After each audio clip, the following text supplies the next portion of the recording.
अस्सलामु अलैकुम वरहमतुल्लाहि वबरकातुह। अल्हम्दुलिल्लाहि रब्बिल आलमीन वल आक़िबतु लिल मुत्तक़ीन वस्सलातु वस्सलामु अला रसूलिल्लाह सल्लल्लाहु तआला अलैहि व अला आलिहि व अस्हाबिहि अजमईन।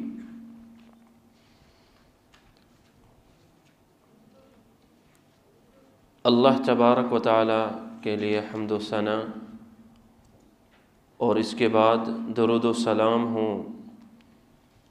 अल्लाह के प्यारे रसूल सल्लल्लाहु अलैहि वसल्लम पर। तजवीदुल कुरान का ये दूसरा दर्स।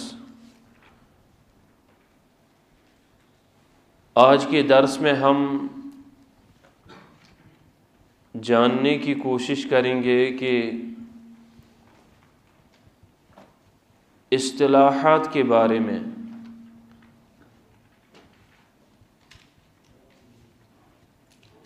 क्योंकि कुरान करीम पढ़ने से पहले एक तालिब इल्म को इस्तिलाहात के बारे में मालूमात होने चाहिए। जैसे हम देखते हैं कुरान मजीद में हरकात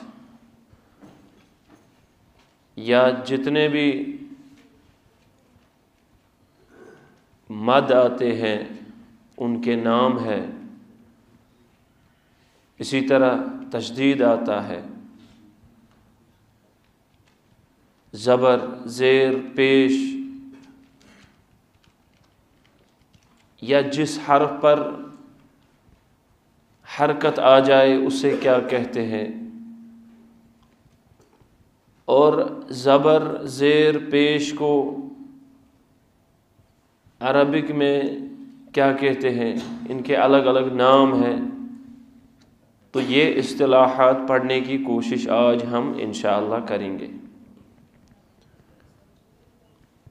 सबसे पहले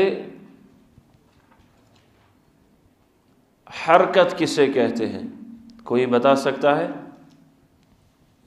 शाबाश। ज़बर, ज़ेर और पेश को हरकत कहते हैं। तजवीद की इस्तिलाह के एतबार से हम ज़बर, ज़ेर और पेश को हरकत कहते हैं। क्या कहते हैं? हरकत कहते हैं। अरबी में इन तीनों को हरकात कहते हैं। हरकात सलासा, हरकात सलासा। सलासतुन क्या होता है? तीन। तो ये कितनी हरकतें हुई? तीन। इसलिए हमने हरकात सलासा कहा। तो ये तीन हरकतें बेसिकली ये असली हरकात हैं। अरबिक में जब हम तजवीद में देखते हैं ये तीन हरकात जो है असली हरकात हैं। इनको आप अच्छी तरह जहन नशीन करें कि ज़बर कैसे होती है, ज़ेर कैसे आती है और पेश कैसे आता है। आपके सामने जो किताब है इस पे ज़बर, ज़ेर और पेश दिया है। आप अपनी बुक पे देखें, ज़बर हर्फ के ऊपर होती है और ज़ेर हर्फ के नीचे होती है और पेश भी हर्फ के ऊपर आता है। ये हरकात जो है, हरकात सलासा, ज़बर, ज़ेर और पेश, इनको आप जब भी पढ़ेंगे झटके के साथ पढ़ेंगे। किसके साथ? झटके के साथ, यानी इनको खींचना नहीं है। अगर हम हमज़ा पर ज़बर देंगे, हमज़ा ज़बर अ, ये झटका है। आप अगर आज इस दर्स में इन हरकत सलासा के बारे में अच्छी तरह जानेंगे कि इनका मिक़दार क्या है, इनको कैसे पढ़ना है, तो आप कभी गलती नहीं करेंगे इनमें। अक्सर लोग जो गलतियां करते हैं वो इन्हीं हरकत में गलतियां करते हैं। आपको मैं एक मिसाल दूंगा। लोग अजान देते हैं, ये तो मारूफ है ना। आपको कैसे पता चलेगा कि किसी इंसान ने कोई गलती की है तजवीद के एतबार से? जब आपको बेसिक्स पता हो कि ये हरकत जो है हरकत सलासा, एक ही बात आप याद रखें कि इनको झटके के साथ पढ़ना है। किसके साथ? कभी ना खींचना है। जब भी आप ज़बर देखेंगे तो आपके जहन में एक इमेज आनी चाहिए कि हाँ, इसको झटके के साथ पढ़ना। इसको मैं कभी भी जो है खींच नहीं सकता हूँ, आवाज़ को खींच नहीं सकता हूँ। अब जो पढ़ेगा अशहदु अन्ना मुहम्मदर रसूलुल्लाह, वहाँ अशहदु अन्ना नून पर फतहा है, ज़बर है, क्या है? लेकिन उसने ज़बर को खींचा, अन्ना को अन्ना बोला। मुअज्जिन पढ़ता है अशहदु अन्ना मुहम्मद रसूलुल्लाह, ऐसे। तो आपको ये मालूम होना चाहिए कि वहाँ अशहदु अन्ना नून पर ज़बर है, खींचना नहीं है। खींच लिया गलत हो गया। आप कहीं भी देखो जहाँ पर लोगों को गलतियाँ हो रही है कुरान मजीद पढ़ने में, तिलावत करने में, वो इन हरकत सलासा में तूल करते हैं, वो उनको खींचते हैं। किसी न किसी जगह वो मजहूल तरीके से उस ज़बर के झटके को खींचते हैं। तो याद रखें आप, ये हरकत सलासा जो है इनको बिल्कुल झटके के साथ पढ़ना है। हमजा ज़बर अ, कोई हमजा ज़बर आ पढ़ेगा तो गलत हो गया। ज़बर का मतलब ये है कि इसको बस एक हरकत के बराबर पढ़ना है। कितने? इसकी मिक़दार क्या है? एक हरकत।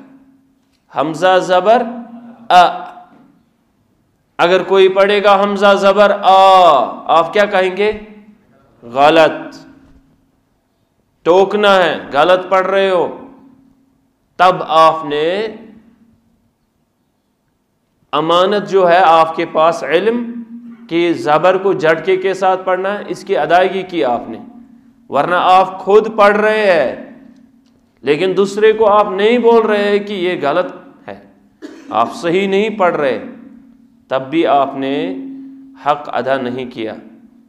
हक ये है कि पढ़ने वाले को भी आप बताएं और खुद भी सही पढ़े कि हमजा ज़बर अ पढ़ना है। क्या पढ़ना है? हमजा ज़बर अ। अब ज़ेर देखो, हमजा ज़ेर ए, हमजा ज़ेर ई पढ़ेगा कोई तो गलत है। इसी तरह हमजा पेश ओ, हमजा पेश ओ, बा ज़बर बा, बा ज़ेर बे, बा पेश बो, ता ज़बर ता, ता ज़ेर ते, ता पेश तो। ये आप हमेशा के लिए याद रखें कि जब भी ज़बर हो, ज़ेर हो, पेश हो, तो इसको कभी नहीं खींचना है। जिस हर्फ पर ये आ जाए उस हर्फ को खींचना नहीं है, बल्कि उसको झटके के साथ पढ़ना है। फिर अगर उस पर ज़बर है तो अ, अगर ज़ेर है तो ए, आवाज़ नीचे रहेगी, अगर पेश है तो ओ, ऊपर जाएगी आवाज़। ये तीन हरकत जो है इनके अलग अलग नाम हैं। अरबिक में ज़बर का नाम है अलग, वो है फतहा। क्या है? फतहा या नस्ब। फतहा या नस्ब। आप अरबिक पढ़ेंगे, अरबिक में यानी जब आप लैंग्वेज पढ़ेंगे अरबिक, तो उसमें आप ज़बर नहीं पाएंगे बुक में, वहाँ लिखा होगा फतहा या नस्ब, नून सौद बा, नस्ब। फतहा या नस्ब कहते हैं ज़बर को। किसको? अरबी में फतहा या नस्ब किसको कहते हैं? ज़बर को। ये आप याद रखें। और ज़ेर को अरबिक में जर या कसरा कहते हैं। जर या कसरा, जर या कसरा ज़ेर को कहते हैं। और दम्मा या रफ़ा पेश को कहते हैं। दम्मा या रफ़ा पेश को, शाबाश। ज़बर को अरबिक में क्या कहते हैं? फतहा या नस्ब। और ज़ेर को जार या कसरा, पेश को रफ़ा या दम्मा, रफ़ा या दम्मा। ये आप याद रखें। अब ज़ुबानी कौन बोलेगा? ज़बर फतहा या नस्ब, ज़ेर जार या कसरा, पेश रफ़ा या दम्मा। उसके बाद हरकत, अगर आपसे कोई पूछेगा हरकत किसे कहते हैं, तो आप क्या कहेंगे? ज़बर ज़ेर पेश को हरकत कहते हैं। अब अगर ये हरकत, तीन हरकतों में से कोई एक हरकत किसी हर्फ पर आती है, जैसे हमज़ा पर ज़बर आया, क्या बोलेंगे? हाँ, उस हर्फ को क्या कहेंगे? हमज़ा मुतहर्रिक, हाँ, मफ्तूह। हमज़ा मुतहर्रिक मफ्तूह। फतहा है ना उस पर, तो मफ्तूह बन गया। हमज़ा मफ्तूह कहेंगे, हमज़ा मफ्तूह। अब उस हमज़ा को, जिस हमज़ा पर ज़बर आया है, उसको हम मुतहर्रिक कह सकते हैं। शॉर्ट में क्या कहेंगे? मुतहर्रिक। फिर चाहे उस पर ज़बर आ जाए, ज़ेर आ जाए या पेश आ जाए, हम उसको कह सकते हैं ये मुतहर्रिक है। क्या है? मुतहर्रिक। फिर अगर और वजाहत आपको करनी है, अगर ज़बर है उसके ऊपर तो हमज़ा मफ्तूह, अगर ज़ेर है हमज़ा मकसूर, अगर पेश है हमज़ा मरफू, हमज़ा मरफू। ऐसे आपको आहिस्ता आहिस्ता आगे बढ़ना है अरबिक में। अब याद रखें आप कि जिस हर्फ पर कोई भी हरकत आ जाए उसको हम मुतहर्रिक कहते हैं। क्या कहते हैं? मुतहर्रिक। मुतहर्रिक का मतलब क्या होता है?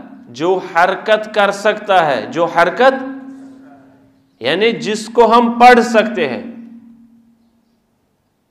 जैसे हमज़ा पर ज़बर आया, फतहा आया, तो क्या कहेंगे?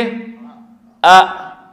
अगर कसरा आई तो ए, दम्मा आया उ। ये अ ई उ जो आवाज़ निकल गई, ये किस वजह से? हरकत की वजह से। हरकत की वजह से ये आवाज़ आई। और जो ये साउंड है ना, अ ई उ, इसकी आप प्रैक्टिस करें घर में, क्योंकि हम सब जो है अजम है, अजमी है, हम अरबी नहीं है। हमें ये लहजा जो है ना, जो हमारा बोलने का अंदाज़, ये बनाना है कुरान पढ़ते वक्त, बिलखुसूस कुरान पढ़ते वक्त अरबिक लहजा बनाना है। इक़राउल कुरान बिलुहूनिल अरब। कुरान किस लहजे में पढ़ना है? अरबिक लहजे में, अरबी लहजे में। अगर आपने कश्मीरी लहजे में पढ़ा, कोई बंगाली होगा वो बंगाली लहजे में पढ़ेगा, कोई दूसरा होगा तो वो अपने लहजे में पढ़ेगा, ऐसा नहीं चलेगा। यहाँ डाउनटाउन के लोग जो है वो हम बोलते हैं खौफ्तन बोलते हैं ना, खौफ्तन, हम खौफ्तन नमाज बोलेंगे, वो बोलते हैं खौफ्तन, हा बोलते हैं खौफ्तन नमाज। तो वो पढ़ेंगे कुल आऊज़ु बिरब्बिल फलक या खलक, किसी जगह होगा वो बोलेंगे कुल आऊज़ु बिरब्बिल फलक मिन शर्रि मा खलक। अगर किसी जगह खा होगा तो वो हा पढ़ेंगे, कुल आऊज़ु बिरब्बिल फलक। उनसे कहेंगे आप क्या पढ़ रहे हैं, वो कहेगा मैं तो ठीक पढ़ रहा हूं, क्योंकि उसका लहजा होगा वो। इसीलिए एक ही उसूल है कि कुरान पढ़ना है किस लहजे में पढ़ना है, अरबिक लहजे में।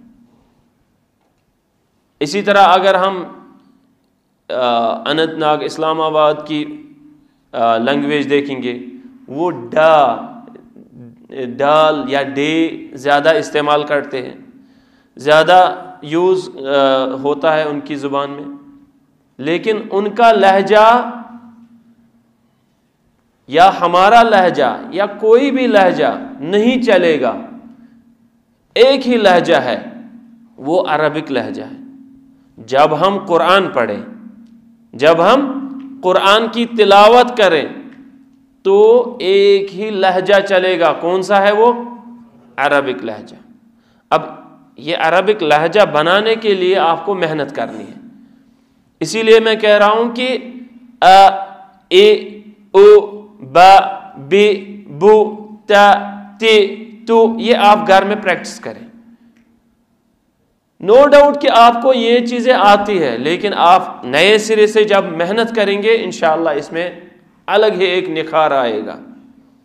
मेहनत करने से इंसान कुछ ना कुछ तो सीख जाता है और आगे बढ़ जाता है।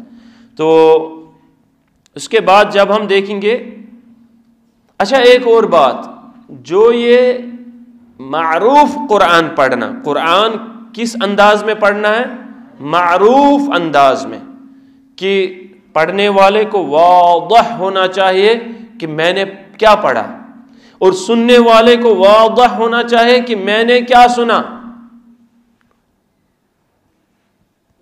ऐसा नहीं पढ़ना है कि पढ़ने वाले को खुद कॉन्फिडेंस नहीं है मैं क्या पढ़ रहा हूं, मैं ठीक पढ़ रहा हूं या गलत पढ़ रहा हूं। वो थर थर आ रहा है कि मेरे पीछे जो नमाज पढ़ने वाला है पता नहीं वो कितनी गलतियां निकालेगा।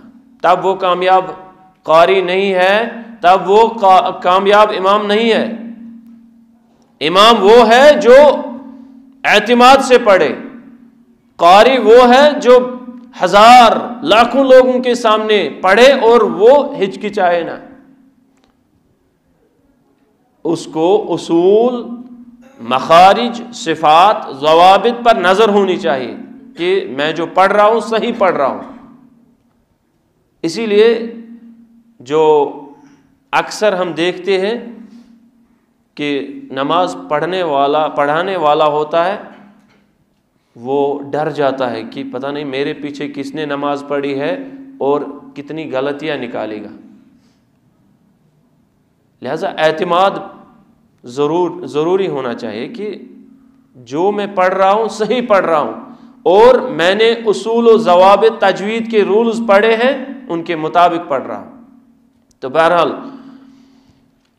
मारूफ तरीके से कुरान पढ़ना जायज़ है और मजहूल तरीके से कुरान पढ़ना बिल्कुल भी जायज़ नहीं है।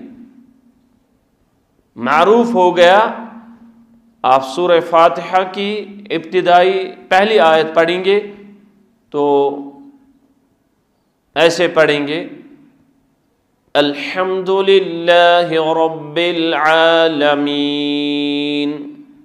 अब कोई पढ़ता है अल्हम्दुलिल्लाहि रब्बिल आलमीन, ना उसने आइन पढ़ा ना उसने हा पढ़ा, बिल्कुल उसको वाज़ह ही नहीं है कि ये आइन पढ़ रहा है या हमजा पढ़ रहा है। हा पढ़ रहा है या हा पढ़ रहा है, ये वाज़ह नहीं हो रहा है, तो ये मजहूल हो गया। इस अंदाजे से कुरान पढ़ना जायज़ नहीं है। अगर आप इस लेवल पे है कि अभी आपको तमीज़ नहीं हो रही है कि मैं क्या पढ़ रहा हूं, मखरज सही नहीं हो रहा है, तब आप इमामत मत कराएं, तब आप पहले सीखें। क्योंकि इस हुरूफ के बदलने से अल्फाज बदल जाते हैं, अल्फाज के बदलने से माना बदल जाता है। इसके बाद सुकून क्या है? सुकून, जज्म को सुकून कहते हैं। जज्म को, जज्म एक अलामत है। जैसे हम लिखते हैं दाल, क्या लिखते हैं? दाल लिखते हैं। वो छोटा अगर हम लिखेंगे दाल तो वो जज्म की अलामत है। जिस हर्फ पर जज्म हो उसे क्या कहते हैं? उसे साकिन कहेंगे। क्या? या कहेंगे मजजूम। अगर आप अरबिक लैंग्वेज में पढ़ रहे हैं, यानी अरबी जुबान पढ़ रहे हैं, वहां मजजूम आएगा। और अगर आप तजवीद पढ़ रहे हैं वहां साकिन आएगा। क्या आएगा? साकिन। दोनों आ सकते हैं, लेकिन मशहूर साकिन है। क्या है? साकिन।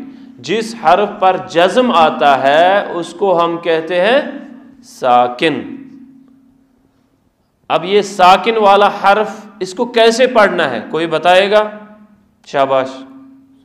अगर किसी हर्फ पर जज्म आया, उसको हमने कहा ये साकिन है, अब पढ़ने का तरीका क्या है? पहले वाले हर्फ के साथ मिलाना है। जवाब दुरुस्त है अगर उससे पहले अलिफ आया है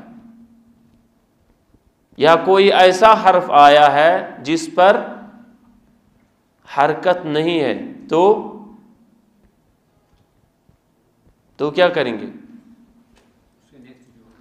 उससे पहले वाले हर्फ, एक हर्फ छोड़कर उससे पहले वाले हर्फ पर जो हरकत होगी, उस हरकत वाले हर्फ के साथ साकिन हर्फ को मिलाना है। क्या ऐसा मुमकिन है कि कोई हर्फ साकिन है? मिसाल के तौर पर बा साकिन है, बा साकिन है, इससे पहले कोई हर्फ आया है, उस पर कोई हरकत नहीं है, ना जबर है, ना जेर है, ना पेश है। क्या ऐसा मुमकिन है? ऐसा मुमकिन है, और ऐसी मिसालें कुरान मजीद में है। लेकिन उस वक्त आपको क्या करना है? वो जो खाली अलिफ होगा या खाली हर्फ होगा जिस पर कोई हरकत नहीं, उसको छोड़कर उससे पहले वाले हर्फ पर जाना है कि उस पर जो हरकत होगी उसी हरकत के साथ, हरकत वाले हर्फ के साथ उस बा साकिन को मिलाएंगे। ये भी आप याद रखें। जैसे यहां मिसाल दी है, कौफ लाम पेश कुल, क्या पढ़ना है? कुल। लाम पर जज्म है, तो यहां कह सकते हैं हम लाम साकिन। लाम साकिन को हमने पीछे वाले हर्फ के साथ, कौफ के साथ मिलाया। कौफ के ऊपर क्या है? पेश है, दम्मा है, तो हम मिलाएंगे कौफ लाम पेश कुल। क्या पढ़ेंगे? कौफ लाम पेश कुल।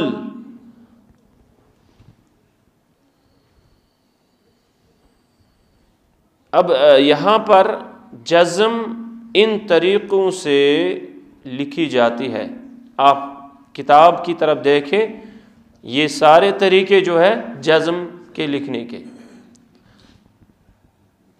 जैसे छोटा दाल, या दूसरा तरीका भी है, और गोल अगर किसी जगह आप देखेंगे वो भी जज्म ही मुराद है। और एक और तरीका है, ये भी जज़्म ही मुराद है। किसी हरफ के ऊपर छोटा दायरा होगा, गोल होगा, वो भी जज़्म ही मुराद है, वो भी। हाँ,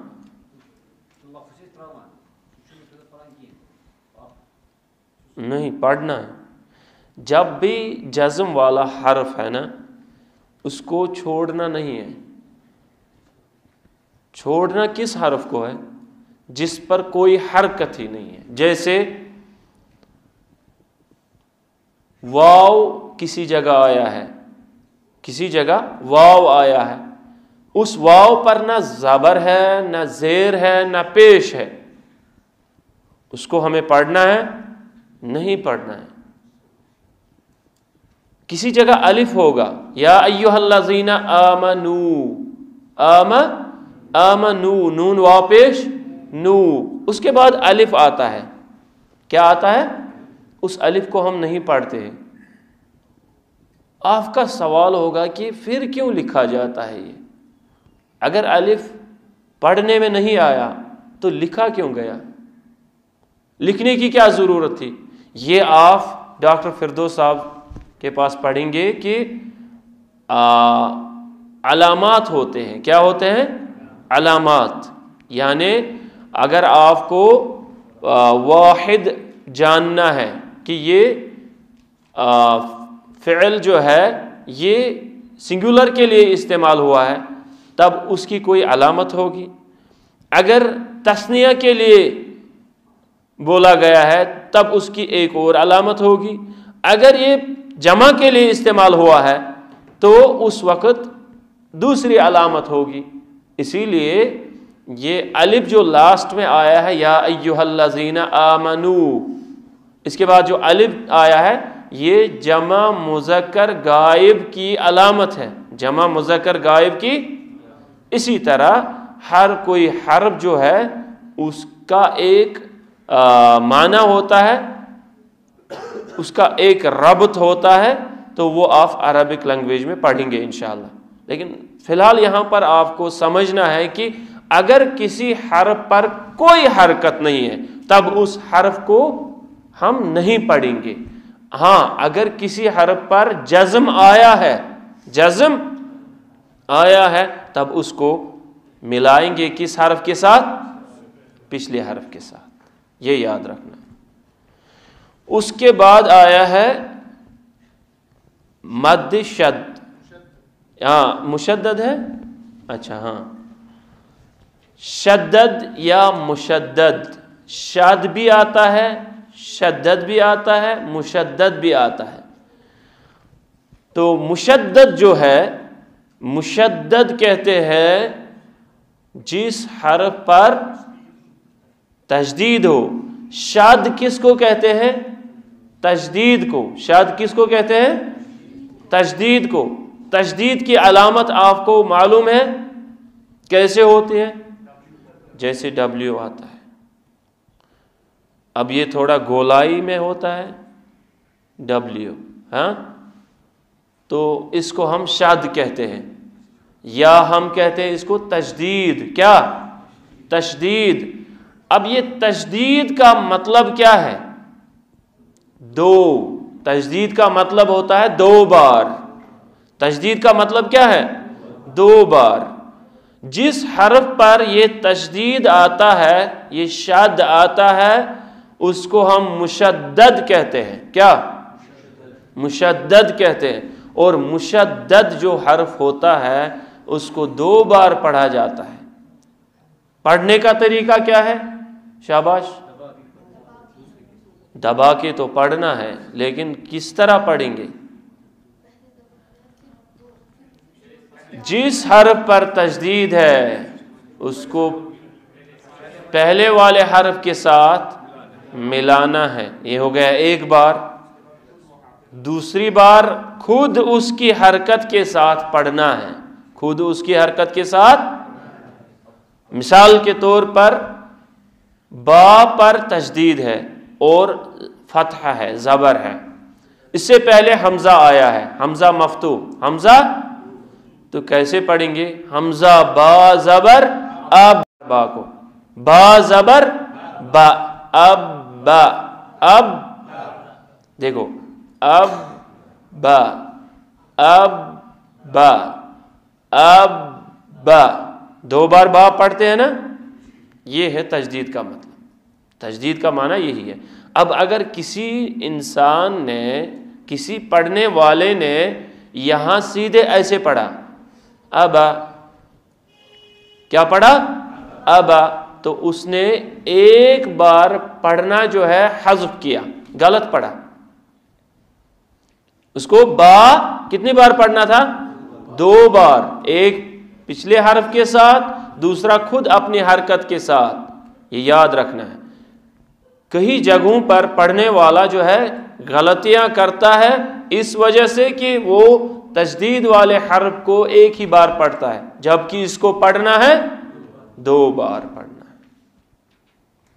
हमजा बा ज़बर अब, बा ज़बर बा, अब बा, अब बा, अब ता पर लगाओ तजदीद। हमजा ता ज़बर अत, ता ज़बर अत, ता। कोई अगर ऐसे पढ़ता है अता अता, तो अता नहीं चलेगा। क्या पढ़ना है? अता अता अता। अब सा पर अस्सा अस्सा अस्सा। तजदीद समझ आया? अब इसमें मुसक्कल भी कहते हैं इसको, जिस हर्फ पर तजदीद हो ना, मुशद्दद को मुसक्कल भी कहते हैं। इसको दबा के पढ़ना होता है, इसको भारी पढ़ना होता है, मुसक्कल भारी। और दूसरा होता है मुखफ़फ़। क्या होता है? मुखफ़फ़ हल्का, जिसमें तजदीद नहीं लगाना है, जिसमें किसी हर्फ को 2 बार नहीं पढ़ना है। जैसे मिसाल है अमला, क्या है? अमला, अमला क्या है? तो यहां हमने ये नहीं पढ़ा अमला, अमला नहीं पढ़ा, अमला रवानी, अमला अपनी जुबान को हल्का रखा, अमला। ऊपर वाली मिसाल में देखो अव्वला, अव्वला, थोड़ा बोझलपन हुआ जुबान पे वाव को पढ़ते वक्त, अव्वला। अरब ने इसको बोझल कहा है, भारी कहा है, मुशद्दद कहा है, मुसक्कल कहा है। क्यों? क्योंकि जुबान पर दबाव पड़ता है। अब अरब ने इसको मुखफ़फ़ कहा है जब जुबान हल्की चले, हाँ, तजदीद के बगैर, तो वो है अमला। हमारी जुबान कश्मीरी में मुसक्कल चलती है ज़्यादा या मुखफ़फ़? कौन बताएगा? शाबाश। मुसक्कल या मुखफ़फ़? जो मुसक्कल कहता है वो हाथ खड़ा करेगा, और जो मुखफ़फ़ कहता है, किसी की ना मुसक्कल चलते हैं ना मुखफ़फ़, दोनों। जो दोनों कहता है वो हाथ खड़ा करेगा। हाँ, यही सही है। अगर कोई आदमी अपनी जुबान को इस्तेमाल करता है खाली मुखफ़फ़, तब वो सही नहीं बोलेगा। दोनों चीज़ें लाज़िमन है कि मुसक्कल भी मुखफ़फ़ भी। ये अरबिक लहजा है। कोई भी जुबान जो है ना वजूद में जो आई है वो अरबिक से आई है। इसीलिए ये अल अरबिय्यतु लुगतुन हुल्वतुन, मीठी ज़ुबान है। बाकी जो ज़ुबानें वजूद में आई इसी से आई। इसके बाद तनवीन है। क्या है? तनवीन। तनवीन किसे कहते हैं? दो ज़बर, दो ज़ेर और दो पेश, इसको तनवीन कहते हैं। तनवीन का मतलब क्या है? तनवीन का मतलब क्या है? शाबाश। नून की आवाज, नून की आवाज के बराबर जो है ना, तनवीन का मतलब है कि दो ज़बर, दो ज़ेर, दो पेश। जब भी किसी हर्फ पर दो ज़बर आते हैं तो वहां पर आवाज निकलती है जो आवाज नून के बराबर होती है। किसके बराबर? नून के। जैसे हम हमजा दो ज़बर अन इज इक्वल टू हमजा नून ज़बर अन, बराबर है। अगर हम हिज्जे के बगैर पढ़ेंगे, हम पढ़ेंगे अन अन, तो लास्ट में दोनों को नून की आवाज निकलती है। तो ये तनवीन जो है, तनवीन नून के बराबर होता है। तनवीन किसके बराबर होता है? नून साकिन के बराबर होता है। नून साकिन के बराबर। अब दो ज़बर, एक ज़बर उसके साथ एक और ज़बर लगाओ, क्या बन गया? दो ज़बर। अगर किसी हरफ के नीचे एक ज़ेर है, उसके साथ दो ज़ेर लगाएंगे तो ये दो ज़ेर बन गई, दो पेश बन गए। तो दो ज़बर, दो ज़ेर, दो पेश को तनवीन कहते हैं। तनवीन की आवाज किसके बराबर होती है? नून साकिन के बराबर। ये आपको याद रखना है। अगर कोई पढ़ेगा हमजा दो ज़बर आ, सही पढ़ा। बा दो ज़ेर बी, गलत। इसको पढ़ना है बा दो ज़ेर बिन पढ़ना है। ता दो पेश तो, गलत। ता दो पेश तुन पढ़ना है।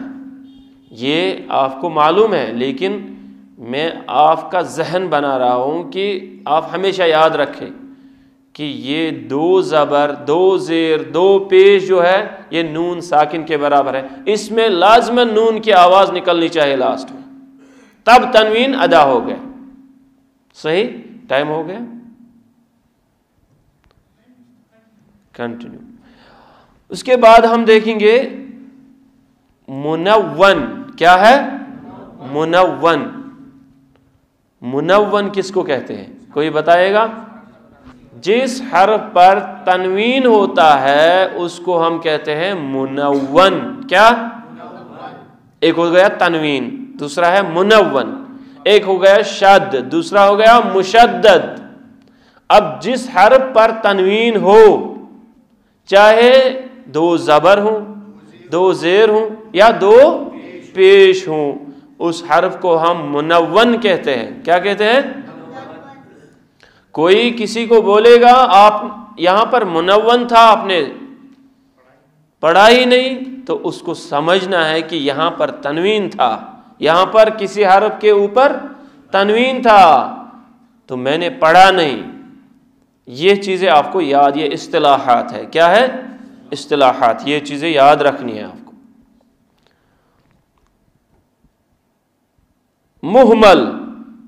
मुहमल क्या है? मुहमल। नुक्ते के बगैर हर्फ को मुहमल कहते हैं।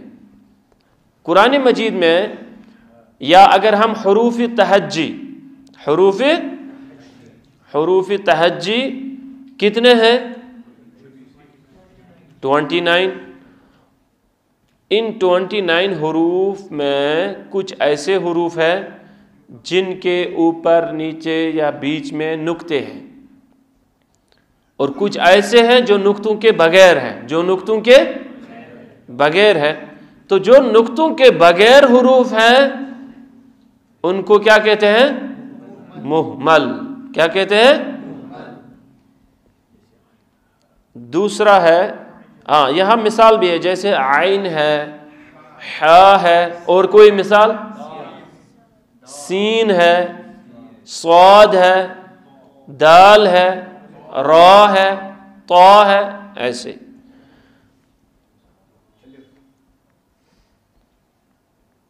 अलिफ भी है।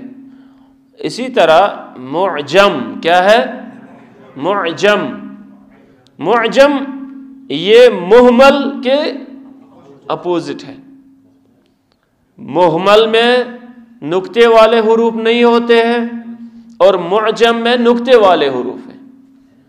अब नुक्ते वाले हुरूफ जैसे गैन है, खा है, ज़ाल है, ज़ा है, दाद है, ऐसे जीम है, शीन है।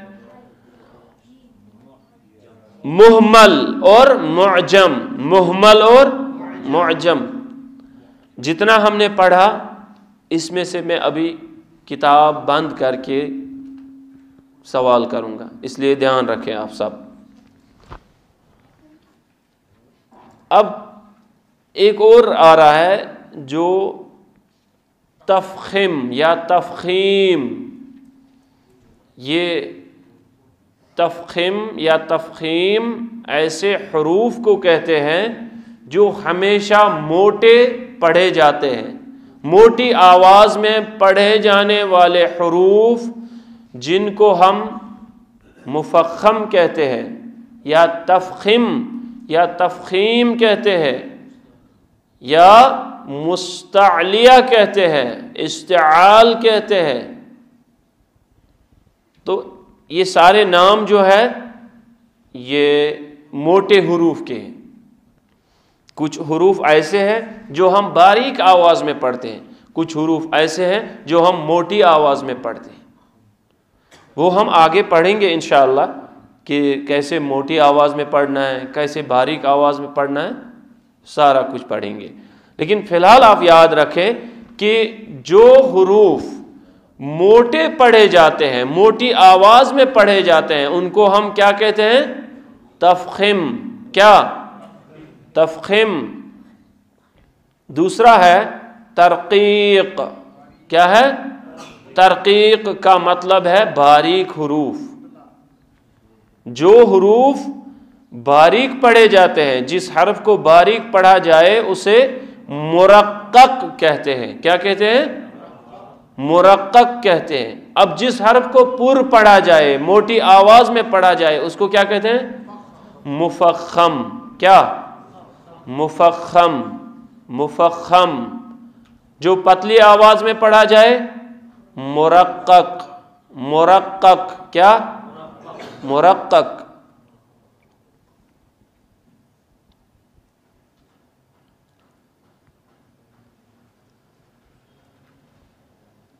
कसर।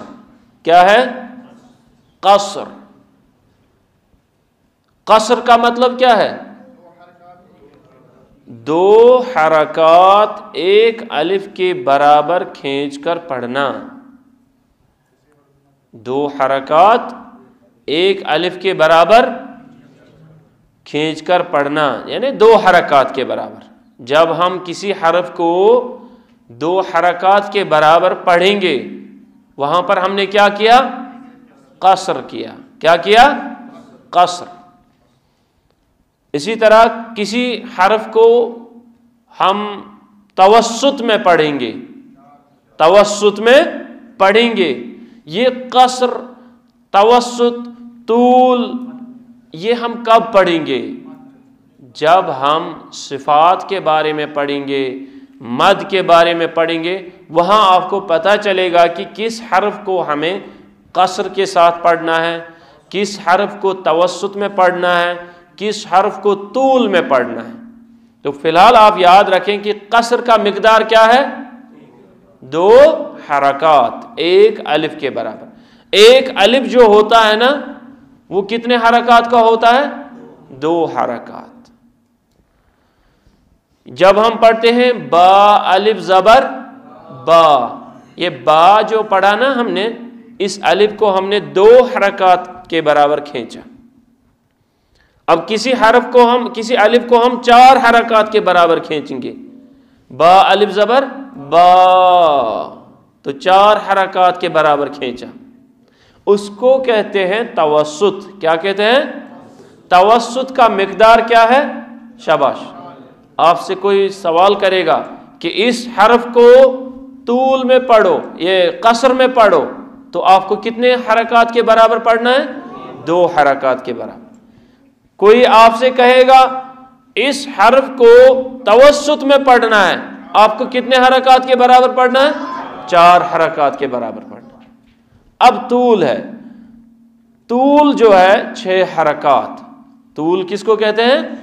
किसी हर्फ को हम 6 हरकत के बराबर पढ़ेंगे तो उसको हम कहेंगे तूल। जैसे हम पढ़ेंगे इज़ा जा, हमने यहाँ अलिफ को इज़ा जा, इसके साथ जो अलिफ आया है हमने इसको 6 हरकत के बराबर पढ़ा। कितने? 6 हरकत। तो यानी 3 अलिफ के बराबर। कितने?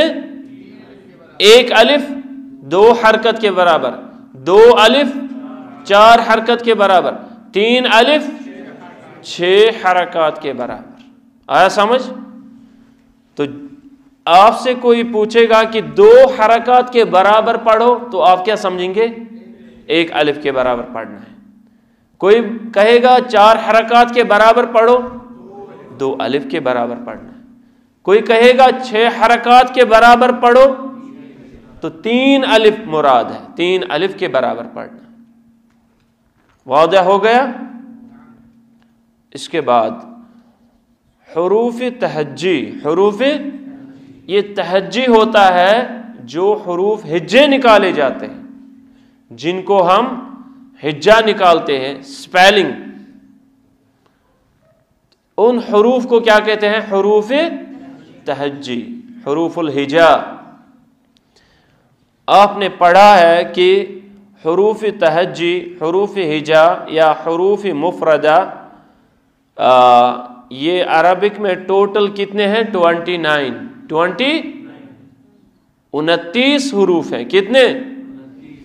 और इन हुरूफ को हुरूफ मुफरदा भी कहते हैं। क्या कहते हैं? मुफरदा इसलिए कहते हैं क्योंकि ये अलग अलग पढ़े जाते हैं, अलग अलग। अलिफ, बा, ता, सा ऐसे पढ़ते हैं। इनको हम मिला के नहीं पढ़ते हैं। जब हम इनको मिलाएंगे तब उनका नाम दूसरा पड़ेगा। मुफरद को उस वक्त हम कहेंगे क्या? मुरक्कब। क्या कहेंगे? मुरक्कब। उस वक्त हम मुफरदात नहीं कहेंगे, उस वक्त कहेंगे हम मुरक्कबात। क्या कहेंगे? मुरक्कबात।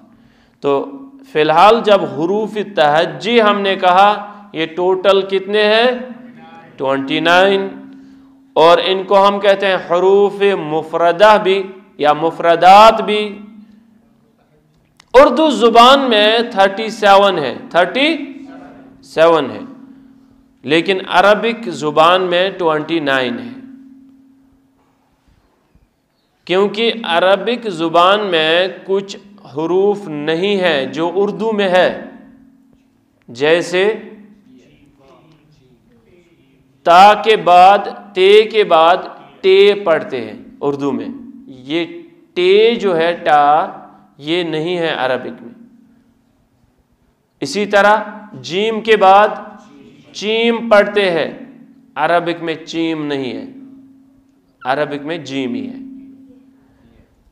इसी तरह दाल के बाद डाल पढ़ते हैं, वो डाल नहीं है। और जा के बाद, रा के बाद डे पढ़ते हैं, डे नहीं है।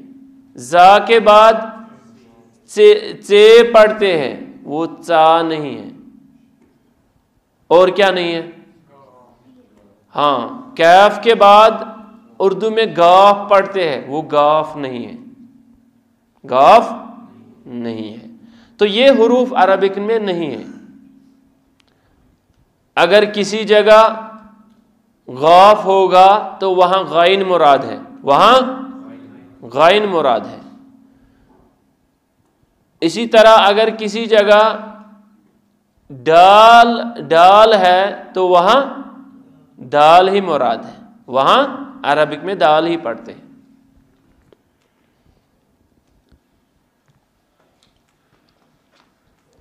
तो ये इस्तिलाहात आज आपने पढ़ लिए। मुफरदात,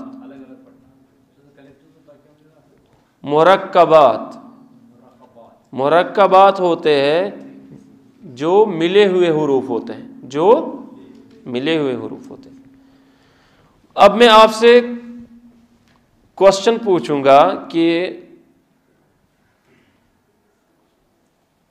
जिसको आंसर आएगा वो हाथ खड़ा करेगा। किताबें बंद रखो। पहले ही दिन, दूसरे ही दर्स में आपका एग्जाम शुरू हुआ। तैयार हैं आप?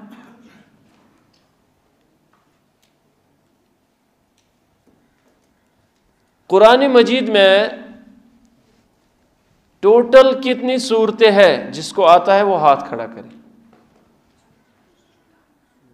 शाबाश, आप बताएं।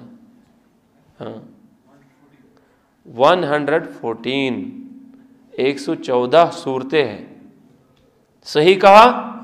सही। दूसरा सवाल, कुरान मजीद में सबसे बड़ी सूरत का नाम क्या है? शाबाश, आप बताएं।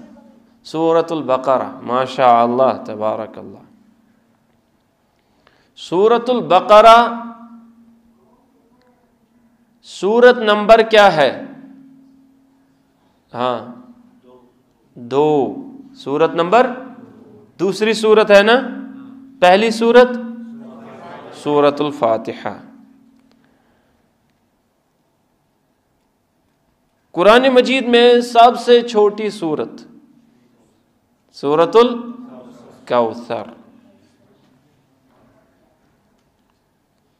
कुरान मजीद में सबसे बड़ी आयत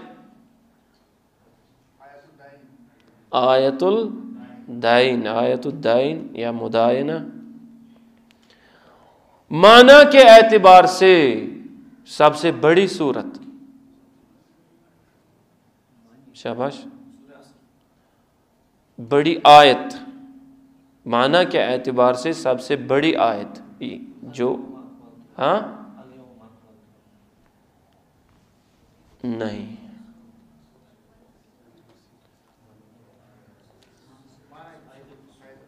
आयतुल कुर्सी, आयतुल।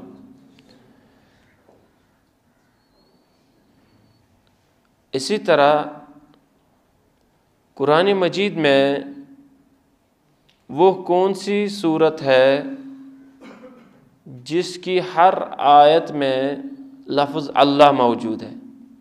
हर कोई आयत उसमें लफ्ज़ अल्लाह मौजूद है।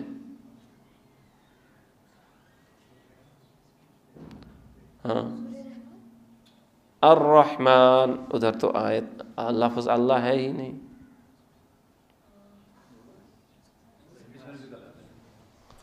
सब्बिह इस्म रब्बिकल अअला, कहाँ लफ्ज़ अल्लाह आया?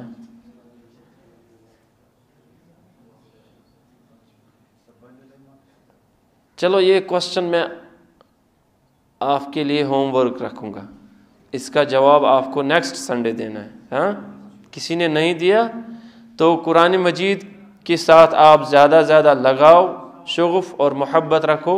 यहाँ से जाकर आप कुरान मजीद की सूरतें देखो कि सूरत की हर आयत में लफ्ज़ अल्लाह मौजूद है।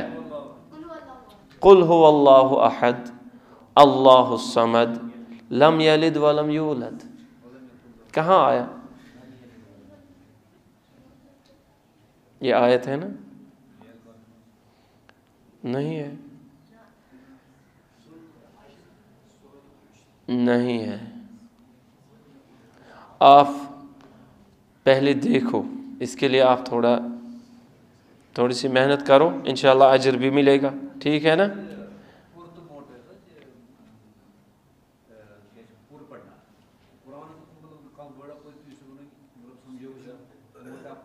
पूर और बारीक। हाँ, जैसे हम पढ़ते हैं पुर में हम पढ़ेंगे। हम पढ़ते हैं किस हर्फ की? कौफ की मिसाल देंगे। कुल कुल हुवल्लाहु अहद, इसमें हमने 2 हुरूफ पुर पढ़े, कौफ भी पुर पढ़ा और अल्लाह का लाम भी पुर पढ़ा, हुवल्लाह हुवल्लाह। तो ये हुवल्लाह जो हमने पढ़ा, इसको हमने मोटी आवाज में पढ़ा, और मुंह भर की आवाज जो होती है उसको पुर कहते हैं।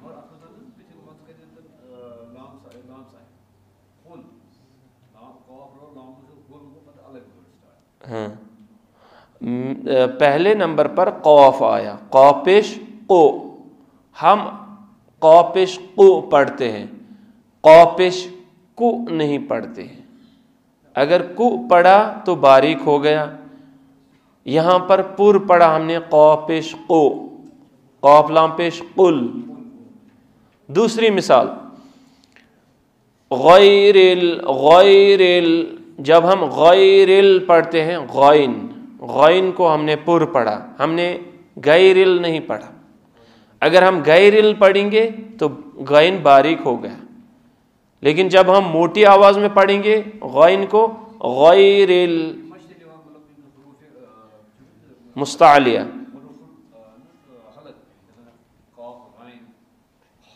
जरूरी नहीं है वो हलकी हो।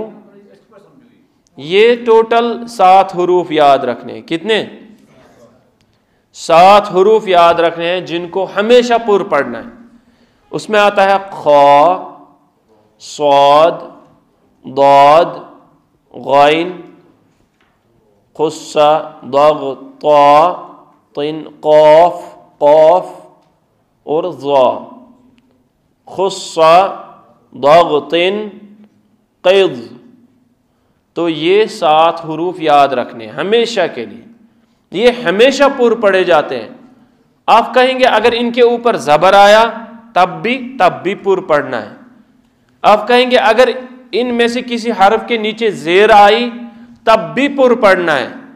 कहेंगे अगर इनमें से किसी हर्फ पर पेश आया तब भी इनको पुर पढ़ना है। खा, सौद, दाद, खुस्सा, दाद, गैन, ता, कौफ और ज़ा। जो ता के बाद आता है ज़ा, ता ज़ा दोनों पुर है। खा, सौद, खुस्सा हो गए 2, दाद, सौद भी है, दाद भी है, ता भी है, ज़ा भी है। हाँ, गैन भी है, कौफ भी है। खुस्सा, दग, तिन, दाद, गैन, गैन लिखा, खा, सौद, खुस्सा, दग, तिन, दाद, दाद लिखा, सौद के बाद जो आता है दाद, गैन, ता, कौफ, जाल। नहीं आ रहा है बराबर? आए? आपने कौन कौन सा हर्फ लिखा? पहले खा लिखो, खा, फिर लिखो सौद, खुस्सा हो गया, दाद, गैन, ता, कौफ और ज़ा। ता के बाद जो आता है ज़ा। हाँ, हुरूफ कलकला जो है वो आगे वाले दर्स में इंशाल्लाह आएगा। वो 5 है। हुरूफ कलकला 5 है। कुतुब जदिन, कुतुब, कौफ, ता, बा, कौफ, ता, बा, जीम, दाल, जीम, दाल। एक और क्वेश्चन में पूछूं, तैयार है आप? अच्छा ठीक है, जो इस सवाल का जवाब लाएगा नेक्स्ट दर्स में पहले, उसको मैं इनाम दूंगा इंशाअल्लाह।